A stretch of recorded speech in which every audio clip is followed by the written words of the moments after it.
When we see you before us as you truly are, and we comprehend the choices you have made thus far, we understand several things.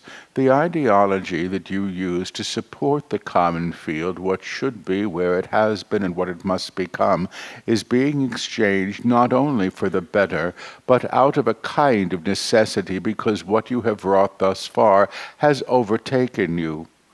In other words, what you have created in fear, or what you have justified in ignorance, what you have chosen in many ways surrounds you and is now asking to be seen anew. When something is asking to be seen anew, it is ready for change. It is prepared for change already at the level of manifestation that it has accrued. You understand the rickety chair that can no longer be fixed. You understand the leaky roof that can no longer be repaired. You understand the marriage that can no longer support love. And you understand the world as it is today, where what you have created informs not only the weather, but how you might survive it. You understand the challenges that are around you in all ways, and in all ways, when something is ready to move, it makes itself known. The idea that you will eradicate what you have created by repainting it, by voting in another party, by reigning a different king or queen, must be understood as the best you can summon or imagine through the old system or ideology that you have inherited. And because what you have inherited is in such disrepair, some things may retain their original construct or thought, the thought that made the thing, and others will need to be or required to be reknown in complete ways. Now, you actually don't understand what it means to have a complete change. You understand that one government may replace another, that the borders of one country can be redrawn. You understand that a monetary system can be altered, called something other. But the basis of these things remains, and what you have done in some ways is alter them, done your best with what you had to make them what they could be in a vastly or partially or slightly improved state. But the constructs all have foundation, and the original foundation that created nearly all of these constructs was actually required at the time that they were created, and therefore can be justified as warranted. But to understand that when the tide comes in, those things that are not fully moored in truth will be called out to sea.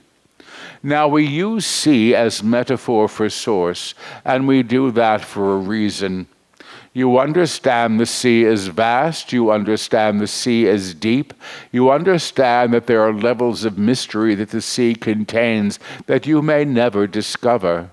You understand that there are life forms in the sea that have not yet been named or understood, and you understand yourself as all sharing these bodies of water, because they cannot be contained. And while you may name the body of water Atlantic or Pacific, you must understand that these names actually are yours, and the sea has nothing to do with them at all. You have titled the sea, you have your beachfront property perhaps, you have your seaside cafe perhaps, but you are not in the sea in those ways. You are participating in your idea of what the sea means and enjoying it from its distance. When we say the sea is metaphor for God, in fact, what we mean is the sea actually is all things and has depth and height and things that you cannot imagine within it. And as you are carried into the sea, as you are reclaimed by the sea, what is no longer required is moved. Now, what you must understand about the times you have elected to incarnate in is that each individual is present in an experience of the divine that is highly singular. And highly singular does not mean wrong-minded. It simply means that the perception that an individual carries informs how she perceives anything. The one who goes to the fancy dress party in the ragged clothing sees herself as others. The one who attends the fancy ball in her finest dress compares her dress to the ones around her. And the one who is not invited at all wonders why and what is wrong, and should she have gone, or denounces those who attend as inferior in their shallowness. You understand that the perception of the ball is actually carried through the perception of the individual. The ball is the ball, it simply is, but what you make it is entirely up to you. And unless there is a standard set and everybody can say what a wonderful ball that was, there will be somebody complaining about one thing or another, and somebody who says I was not invited, and somebody else who said I would never go even if I were. You must understand that your relationship to Source operates in much the same way.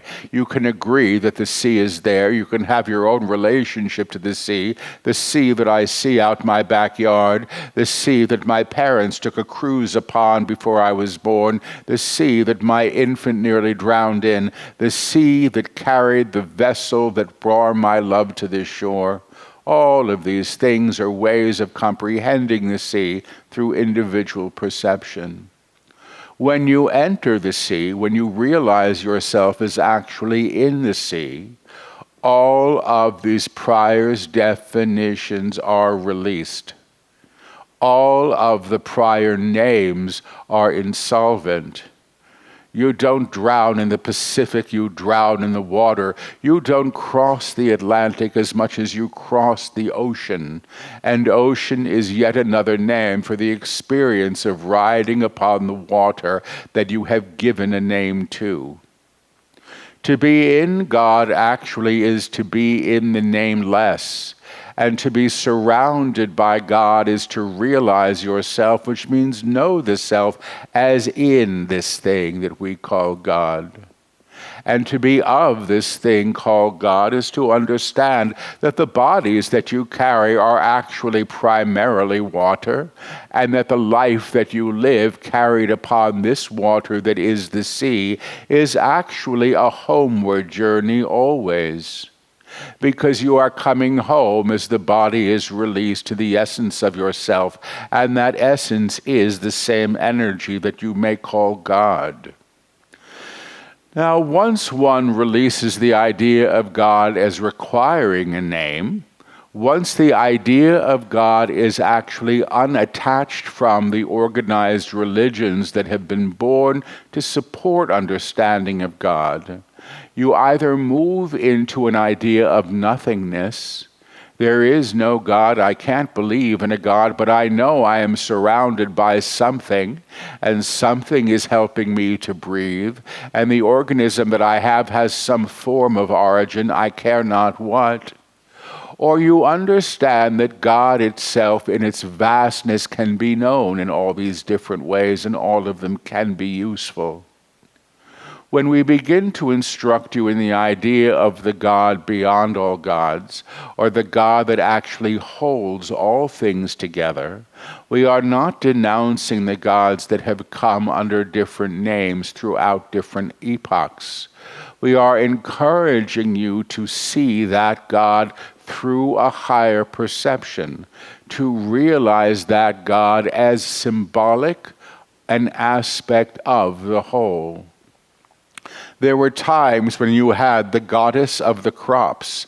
There were times when you had the god of the sea. There were times when you had the gods of the planets. And there were times when you created gods of sacrifice or that demanded sacrifice. And there were times when you decided that God was a tyrant. And there were times when you decided that God was kind and loving and benevolent. And all of these ideas in their own entanglement create a relationship that is generally confused. And not because you intend confusion, but because it's the best you can manage with the knot that God has in some ways become in the common field. The many gods, all with their different properties, all who demand this kind of behavior or that, all who would punish that kind of behavior or bless that kind of behavior, dependent upon where you sit on the edge of the ocean.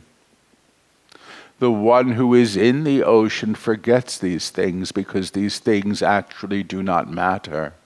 The one who is in the ocean is having a direct experience of Source, beyond any name or any configuration or any hereditary idea of who came before, who should be prayed to, and who should be shunned.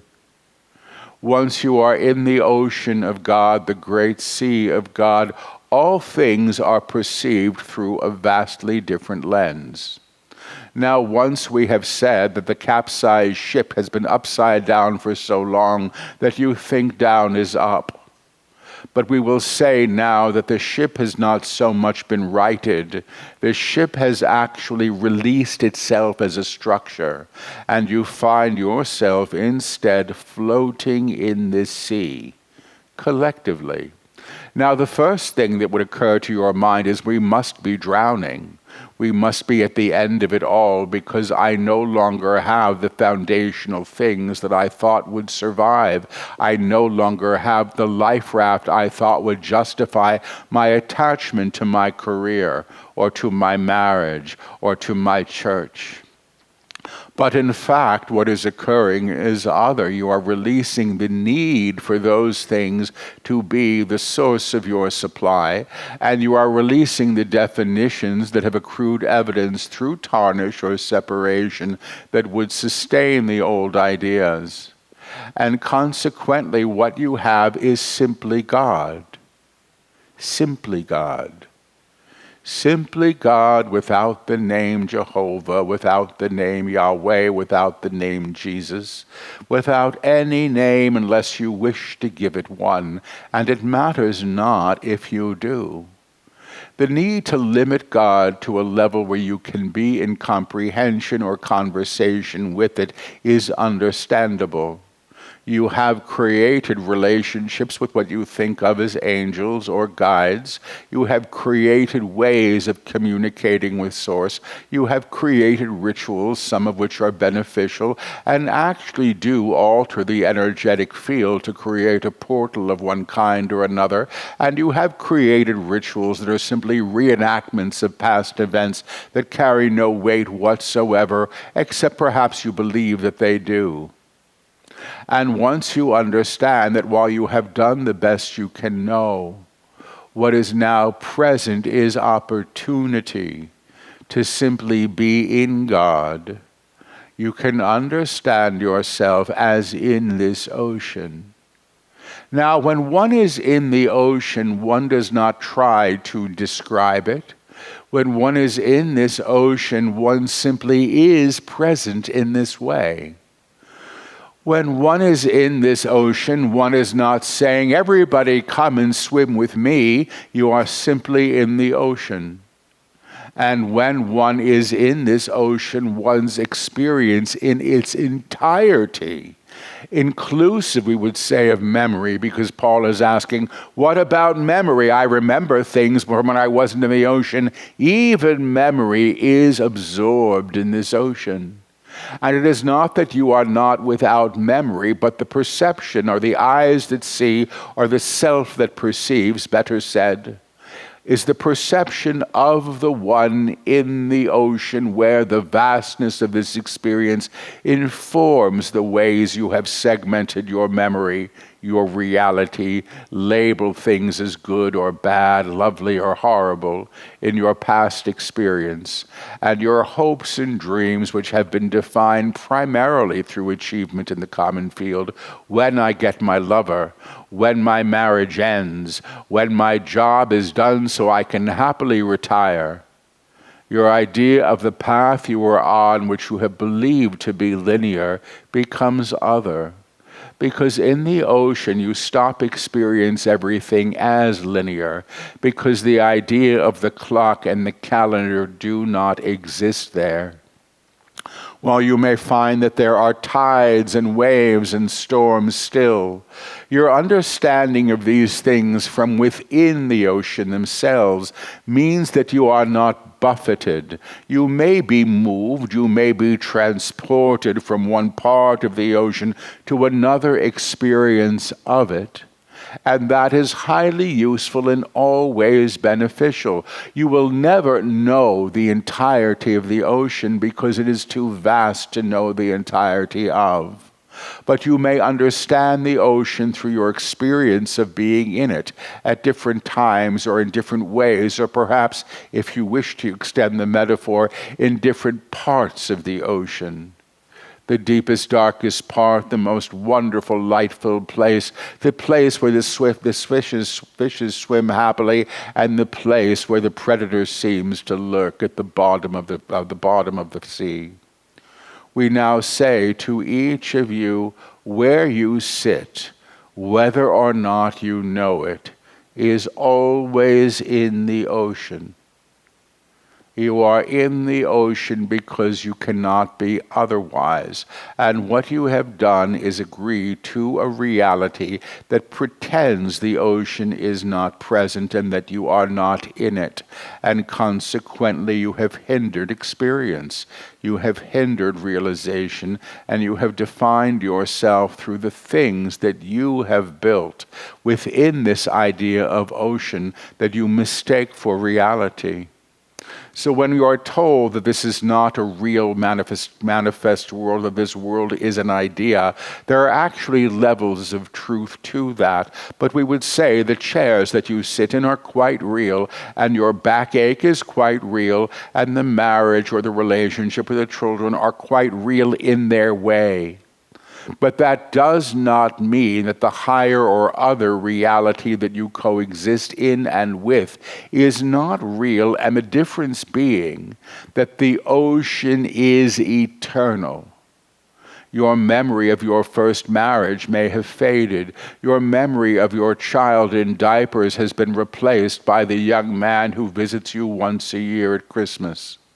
You understand that the body that you are in has altered, yes, but you also understand that the body that you are in is not finite as you think. You understand that the body goes through stages, including the stage of death, and then you are eventually, in some ways, returned to the soil or to the air, to the ash that is still of God. And you understand that the energy that is the body is simply transformed or transferred into something other. Now the soul, you must understand, has its own trajectory within this experience of God from the very beginning. And we will say this for the man in the chair who is questioning what we were about to say. Every soul claims itself finally in union, and the soul at one level is always in union because the soul still remembers what it is of.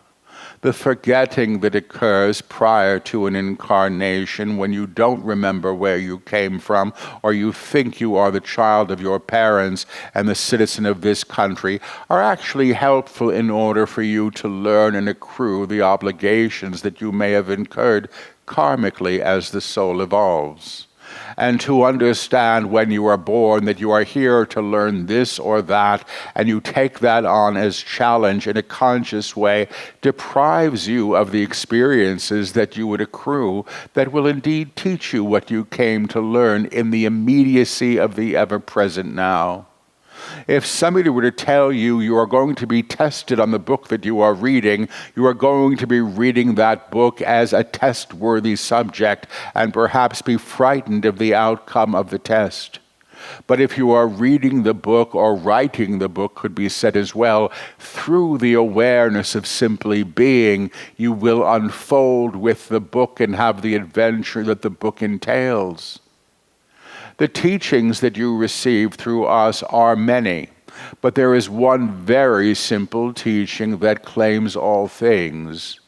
You are not separate from Source you believe you have, and that the God within you, which we call the divine spark or the monad, is always present, even when hidden in the cupboard of a shelf. That the divine self that is you actually is what is responsible for the reintegration of the divine essence that you have denied in, of, as, and through each of you. Now, because you are already in the ocean, but you have denied it, you want to know what you are supposed to do. How do I move through this strange new idea of sea? The first thing that you must understand is that the idea of the sea also is the best you can fathom, and in some ways the best that we can offer by way of instruction, parable, or metaphor. But to understand that you are already there and have always been there will be highly beneficial.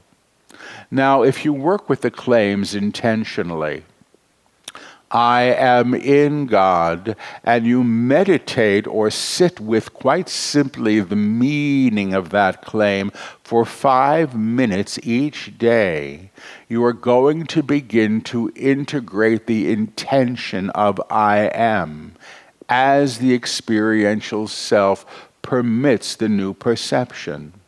And this does not mean you don't have a difficult day, or there is not traffic on the road to your occupation, or that your child doesn't have the flu, or that your back isn't acting up one day. It simply means all of these experiences are now being reknown in this sea. And in this sea, the presence of the divine informs all things, which also means from the upper room, I am in the upper room, I have come, I have come, I have come. All things can be altered from this space of identifying in, as, of, and with the source of all things.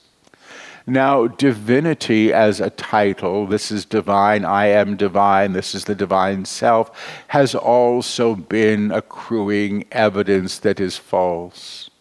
The idea of what is divine or holy as pristine, or wearing pastel colors, or an organ playing in an enormous church where everybody pours their money into a dish, must be understood as ways that you have constructed systems around the idea of divinity. And we have said too many times to even repeat, you can make nothing holy, it already is, but you can deny the divine in anything. And to deny the divine is to deny the source of the thing, finally. Now, don't confuse this with intention. If the intention is low, the creation may well be low.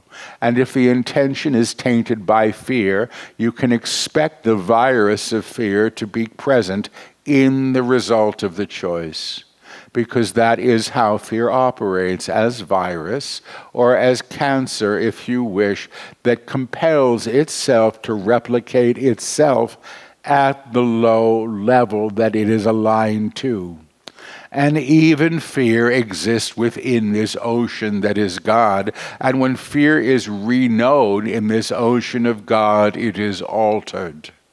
But you will not do this by attacking it. All you will do is get entangled in the seaweed that is fear and find yourself gasping for breath. To begin to understand, and underline the word begin, because indeed this is ongoing, that the trajectory you have instructed yourselves in through the claims, the incantations or affirmations or attunements, that the claims themselves are enacted in the energetic system, less through conscious intention, but far more through agreement, accordance, coherence, alignment. Agreement being acceptance of equilibrium in the manifest choice. You must understand that the work is not so much being done for you, but with you in this accord. ACCORD, ACHORD, tonal accord, vibrational accord, or coherence. The result of the instruction on a human life is altered through the agreement to it. And by agreement to it, it simply means the willingness to know the self in, of, and with. I am in the sea, I am of the sea, I am with the sea, and the sea is God, or whatever you wish to call it today. As we said, the Atlantic does not know what its name is. It is simply what it is. You call yourself Sally because that's the name of your birth or the name that you elected, and if you wish to be Sally, you are Sally. Nobody cares really enough to disagree with you. But to understand that Sally is an idea, and Sally is having an experience defined by the parameters of form and the limitations of consciousness that she inherited, is also to understand that Sally, as she moves to the upper room, releases the ideas that Sally has accrued about what it means to be herself, and knows herself or realizes herself in participation to something quite other. Now, we wrote in our text a chapter on the other, or being in the other, or the idea of other, meaning the unnamed, that which has yet been attached to meaning. Again, we use the metaphor we have used prior. You're always ordering off of the menu that you expect to receive. You do not order what you don't understand or cannot utter the words of, because they are not present in a language that you have known. But the language that you have known in some ways is enormously beneficial, and in other ways enormously confounding. Because every word in every vocabulary has been weighted with prior instruction and meaning. In other words, even the word kettle summons an image of what a kettle should be, and the idea of a good one or a bad one, or one made of this or one made of that, seek further definition. And when you understand that the definitions that things have become attached to or burdened with support the dense field and cannot be lifted until they are reknown beyond the old language, you will understand the challenge in some ways of reclamation in the upper room. When something has been decided upon through the collective, it carries enormous structural weight. Or the intention that the thing has carried or been burdened by carries enormous weight. And you will not lift it from the lower field as you can lift it from the upper room. And that is simply because in the upper room you are not operating in agreement to the density that the thing has carried. However, when you resort to the old meanings of things, that terrible man, that awful bank, that horrible event, you are aligning to the very thing in the low level that it attached to, or was created in, or was informed by through the opinions of others. And once you are there at that level of alignment, it is next to impossible to alter it except by taking an axe to it or turning your back and pretending it was never there. So here we go. The idea of what reality has been is about to be moved. And the next text that we will author will attend to this in very direct ways, because the action of ramification from past choice is upon you now. That also means that the blessing of new choice is available to you. We will say this to Paul, who is asking, this sounds like it's in the text. The text has been completed. This is premonitory to what will come next. Because the teachings are always ongoing as they can be received.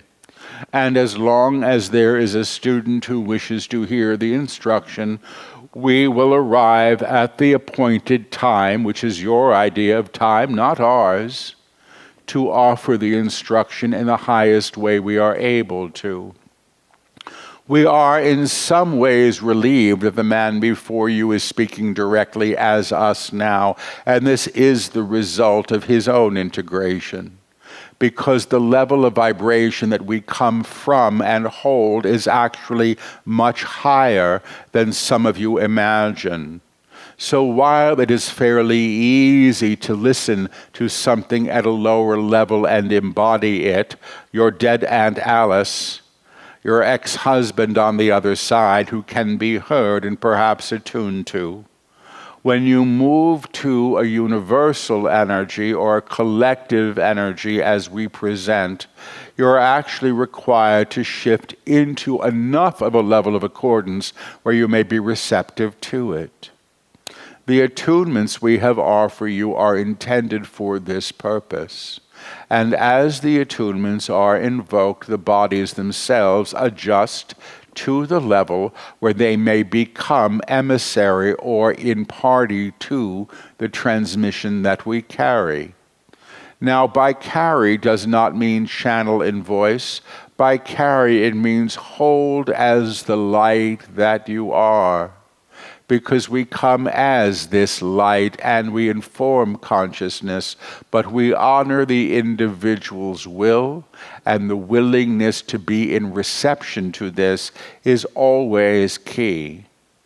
We will not override free will, nor will tell you what you must do, but we will actually show you how to swim in this ocean, and how to breathe in this ocean, and how to say, yes, here I am.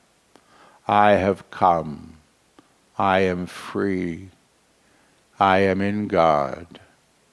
I am of God. I am with God. Would you stand as one, please? Do not speak. Do not speak. Face someone next to you. Face someone next to you. Ones and twos, please. If you don't have a partner, raise your hand and let someone find you, please. Does somebody else know him over there? The young man. You can work with him. Gabe.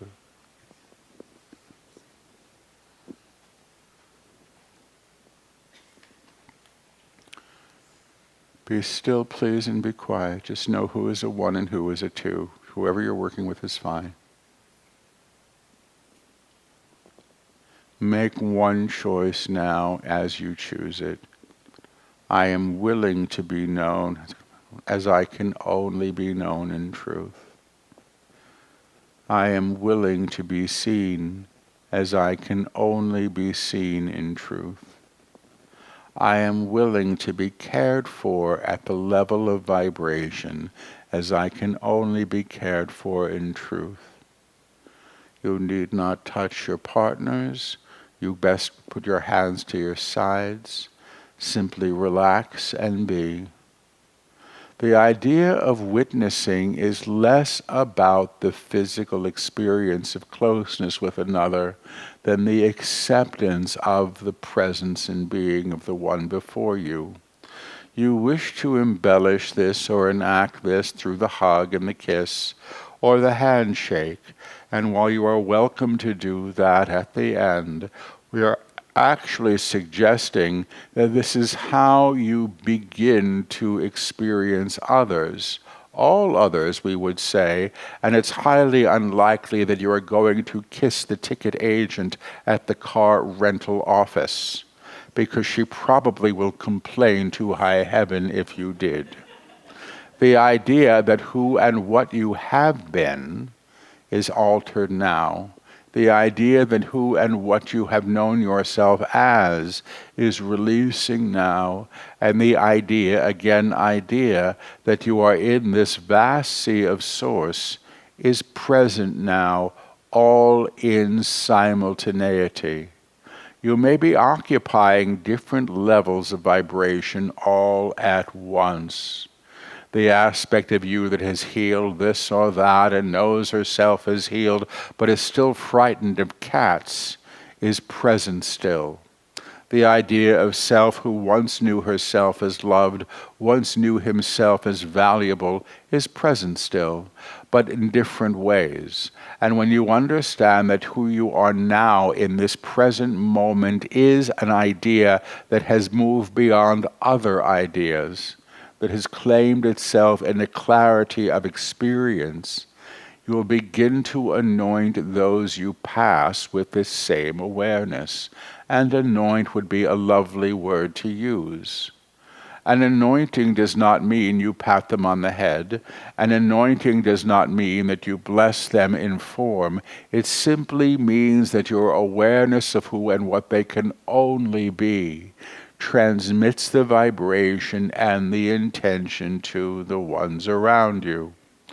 Once you are aligned in the upper room, this simply becomes the de facto expression of presence in being. You see, the light is not trying to be the light, it simply is. You are not trying to be the light, you simply are. You are not seeking to be divine or an expression of the divine, you simply are. God is, God is, God is. It is, it is, it is. It simply is. Now we will go back first to the attunement of the word for the discussion that is required of it at this stage of instruction.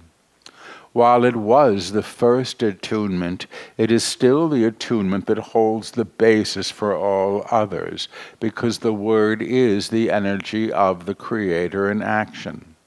When you claim, I am word through the one I see before me, you are not amplifying that energy, you are claiming what has always been there but has been perhaps denied. Because you have been attuned to this in a conscious way, you can become conscious of the affect of the claim. Ones and twos together. I am word through my body. Word, I am word. I am word through my vibration. Word, I am word. I am word through my knowing of myself. As word. Word, I am word. Ones and twos together. I am word through the one I see before me. Word, I am word. I am word as the one I see before me. Word, I am word. I am word with the one I see before me. Word, I am word. If you feel the energy, say yes. Now each of you says this without comprehending what you have invoked. The monad or the divine self, which you can call the word, through the physical self, through the subtle field, and through the idea of identity that has been moored in separation, is what the anointing is. And it is indeed an anointment as well as attunement. Now, to claim the following choices, I know who you are in truth, is not to define the other in a certain kind of way, but in agreement to the manifest word. You may say this to each other. I know who I am in truth. I know what I am in truth. I know how I serve in truth. I am free, I am free, I am free. I know who you are in truth. I know what you are in truth. Softly, please. I know how you serve in truth. You are free, you are free, you are free. Now finally we say, I am in the sea of God is, I am in the upper room. You may say this now. I am in the upper room. And to your partner, you are in the upper room. And understand this, please, because you cannot not be. Do you understand that? I am in God, I am of God, and I am with God, always true. Every attunement we have offered is always true at the level of the divine self, perhaps not true at the level of comprehension that the personality structure can invoke or seek to utilize or dominate. So once again, I know who you are in truth. I know what you are in truth. I know how you serve in truth. You are free, you are free, you are free. You are in the upper room. We are in the upper room.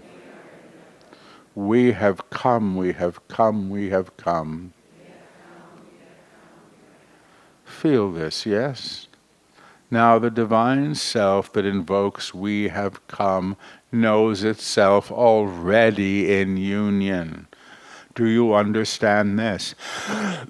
While it is an alteration in the original invocation of the attunement, I to we, it is because we have moved you to the level of inclusivity, where we are no longer preparing the individual for her idealized self. We are claiming the individual as participatory to the collective realization of self that has occurred. And notice we said has occurred, not one day will. When you move to the has occurred, is occurring, is present now, you stop postponing the experience and you stop participating in the anxiety of when. When will this wondrous thing happen? It is here, it is here, it is here. As you align to it, as you move to accord with it, as you say, yes, it is so. You may say this now. Behold, I make all things new. Ones to the twos. Behold, I make all things new. Twos, if you feel this, let them know. Say yes. Twos to the ones. Behold, I make all things new. Good. And both of you, if you would, it will be so. God is, God is, God is. Ones to the twos. I am in God. I am of God. I am with God.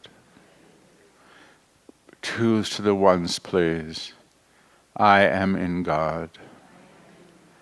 I am of God. I am with God.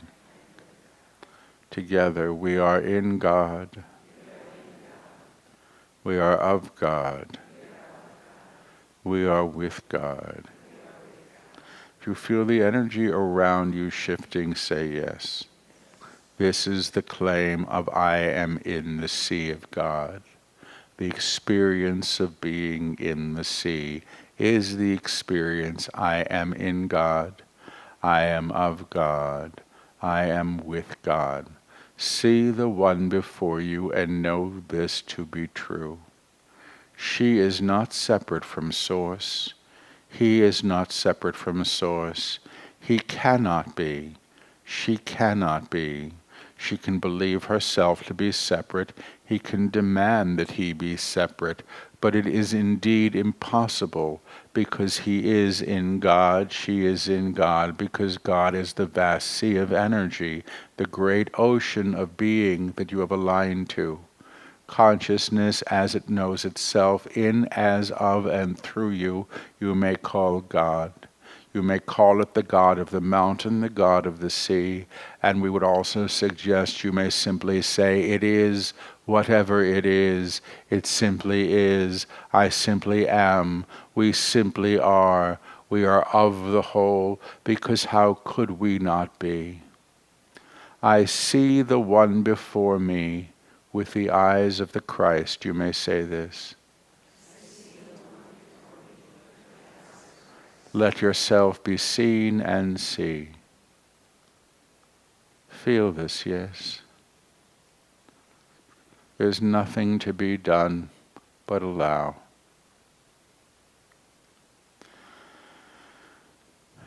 Thank you each for your presence. Thank the one before you for the privilege of being their witness. Period, period, period.